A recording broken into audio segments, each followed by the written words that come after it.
দর্শক, আমি এখন আছি কক্সবাজারের টেকনাফ শহরে। আর এখানে দেখুন, সমুদ্র থেকে জেলেরা মাছ ধইরা নিয়ে আইসা সমুদ্রের পাড়ে এভাবে মাছগুলা রাখতেছে। এখানে কিন্তু মাছগুলা পাইকারি ভাবে নিলামের মাধ্যমে বিক্রি করা হবে। দেখুন মাছগুলা দেখতে কত সুন্দর লাগতেছে, কিভাবে ফাল পারতেছে, দেখতে সত্যি কিন্তু অনেক ভালো লাগতেছে।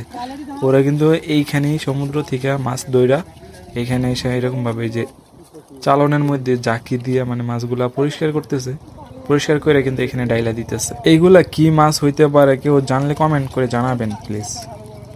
দেখুন মাছগুলা দেখতে কিন্তু খুব সুন্দর, অসাধারণ একটা দৃশ্য। দেখুন দর্শক, সমুদ্রের পাড়ের মধ্যে কিন্তু তারা এই যে এইভাবে দলগতভাবে জাল দিয়ে কিন্তু মাছ ধরতেছে। দেখুন কতটা উৎসব মুখর একটা পরিবেশ।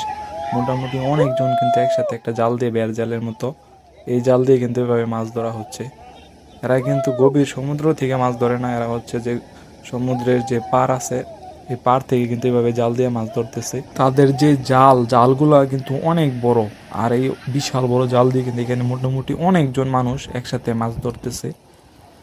আর দেখুন এই মাছগুলা দেখতে কতটা সুন্দর দেখা যাচ্ছে, মানে রৌদ্রের মধ্যে পুরো চিলিক পারতেছে। আবার এইগুলা হচ্ছে মনে হয় ছুরি মাছ, যেগুলা ছুরির মতোই দেখা যাইতেছে, দেখতে পুরো ছুরির মতো। আর ওই ছোট মাছগুলো আসলে কি মাছ এগুলো আমি সঠিক জানি না। আপনারা যদি কেউ জেনে থাকেন যে এগুলো কি মাছ বলে, তাহলে কিন্তু অবশ্যই কমেন্ট করে জানাবেন। আর এইখানে কিন্তু এইভাবে ডাইলা এইখান থেকে কিন্তু নিলামের মাধ্যমে মাছগুলো তারা বিক্রি করে দিবেন।